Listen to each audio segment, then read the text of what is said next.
Alright guys, it's finally time. I have the endgame gear recommendation things set up for everybody. I'm going to be going over that in just a minute, so without further ado, let's dig in.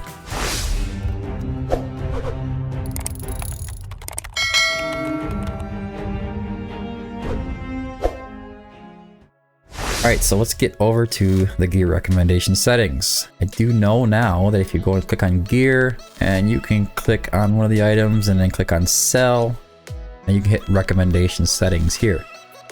Now, here is the reasoning and explanation for how I'm setting this up. It's not too hardcore, and there isn't actually a lot of changes.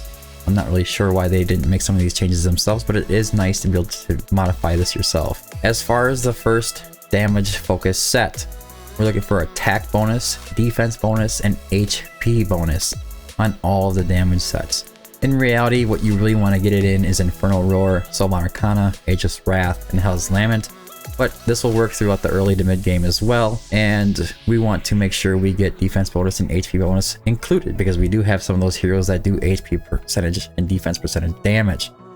But we're only looking for crit rate and crit damage, and the requirement is set to have both of those on each piece, so if they don't have both crit rate and crit damage, you won't get them. Now you can notice that I do not have crit rate in the list. There's good reason for that. In the end game, and I'm sure this is the same for a lot of you, you're all going to have so many crit rate pieces that you're going to be sick of them. And towards the end game, late game, they just don't cut it for most of the content you're trying to break into. So crit rate bangles are out. Besides the fact you might have a lot of them sitting around. Anyways. But because I don't have crit damage up here, and I want to be really specific on the requirements for crit rate and crit damage on these pieces, I need to make another rule. So the next rule, we have crit damage pieces. So it's the same sets. I add crit damage as a primary attribute, and attack speed and crit rate are the minimum before I even want to look at them. Now from there, you are going to have to select through them, and you're going to have to see if they have attack speed, crit rate, are they going to have a main stat like defense percentage, HP percentage, attack percentage, whatever you want. And if they don't have one of those pieces, you're going to have to go ahead and delete them.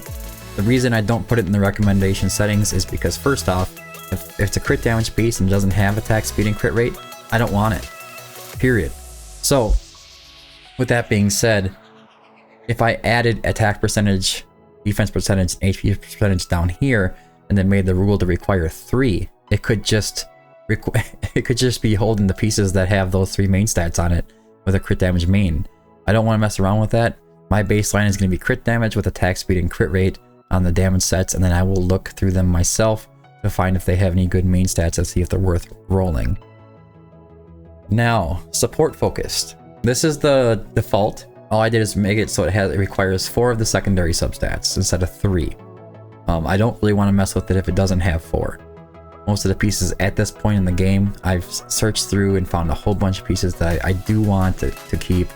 This includes Morale, Invigoration, Asclepius, and Mana Spring. The primary attributes are the same because all of these primary attributes are good.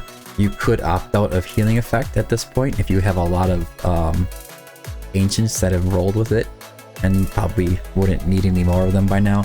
But I like to keep them and take a look at them, and then roll them to see if they roll higher than the ones that I currently have anyways. Now, defense focus set. Tempered Will, Unshaken Will, and Guardian. With these pieces, you will get a lot of pieces that have HP percentage bonus and defense percentage as recommended. They get the thumbs up. In this case, I want to make sure that it has 3. I would prefer to make it so it only had all 4, but you know, just the way because it rolls defense percentage and HP percentage, you could make a second rule for the defense one and make it roll all 4, and then maybe for the HP percentage one, just make it roll all 3. But you kind of want to make sure that you at least take a look at these. It doesn't matter how late game you are. If you have one like a Guardian piece with HP percentage main stat, and it rolls defense percentage, HP, and by defense, you're going to want to take a look. It's kind of just straight up that way. I think a lot of people are trying to make this much more complicated than it needs to be. Okay, so going into the 2-piece sets, we're going to start off with the Immortal Warrior and Life Force. These are going to be like your HP boosting or defense boosting sets. Not going to change too much here either. You're going to have to like take a look at these in the end game no matter what you do and I still suggest you check out these pieces. The reason you can't boost up the 4 selected attributes is because if you have a breastplate that has flat HP, you can't have flat HP on it. If you're requiring all 4 of these, well, it will just ignore all the breastplates that have HP bonus, defense bonus, and flat defense. Okay, so you cannot just like skip out on checking them out.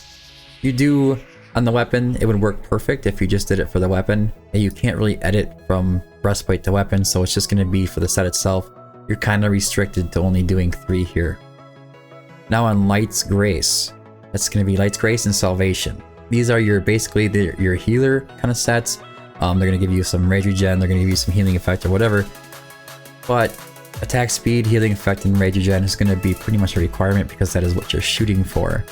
Now you could argue with me and decide like, well, I want to make sure that it has, I don't really care about rage regen and healing effect, that's why I'm putting the set on. It's easier on the right side to worry about having as much rage regen and healing effect on the left as you possibly can versus the right. So for that reason, that's the way I set the Light's Grace and Salvation set to be this way. Now for the damage sets: Wicked Vengeance, Warlord, Calamity, Whirlwind, and Annihilating Might. You're going to want to try to focus the requirements for 3 secondary attributes that are on the list. What those attributes are going to be are up to you, but this is for my set. So I'm going with attack speed, crit rate, crit damage, and attack bonus, and I want to have at least 3 of those on there before I even consider looking at it. But I do want to look at them. And what that means for something like the breastplate is that crit rate, crit damage, and attack bonus is going to be something that it shows. But when it comes to the weapon, you're going to see attack speed, crit rate, and attack bonus. If it's an ancient, which would have possibility to having crit rate, crit damage, attack bonus on a weapon, or having attack speed, crit rate, attack bonus on a breastplate, because attack speed is exclusive to weapons and the crit damage is exclusive to the breastplate.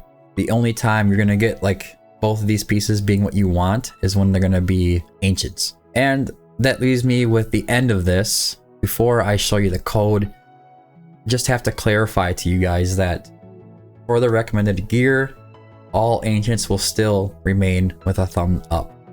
Your ancients are always going to have a thumbs up. You cannot change that. I think it says right up here in the settings explaining that. Let's see. This is right here. Ancient and variant gear pieces will always have a thumbs up label regardless of your rules. So you don't have to worry about your ancients not showing up there. They'll always show up with a thumbs up and you'll always be looking at them to make sure that they are good or bad. These are for other pieces where you want to try to roll and you're not really sure how they're going to roll. Why are they important? Before I let you go as well, I will tell you firsthand that 99% of my ancient gears are not my best pieces. They are good pieces. They're easier to find. They're easier to get. Easier to spot. But I can guarantee you that before the recommendation settings, that a lot of us were skipping really good pieces because we didn't either see them or we didn't roll them, or because they just weren't ancients and people think that ancients are the best pieces in the game. They're not the best pieces in the game necessarily. They are just more likely to roll decent, and they have the ideal substats that we would want, and they have a minimum roll. But for your standard pieces of gear, most of the gear pieces that I've seen roll like maxed out or all in the yellow, those are all non-ancient pieces. I've never seen an ancient piece that has like 2 or 3 yellow rolls on it. It seems like they have like a standard where they roll nice but never godly or amazing. So let's get over to exporting the plan. Let's export, and there you go. There's the code. It's MTYXNZY with a lowercase XNZ and an equal sign at the end.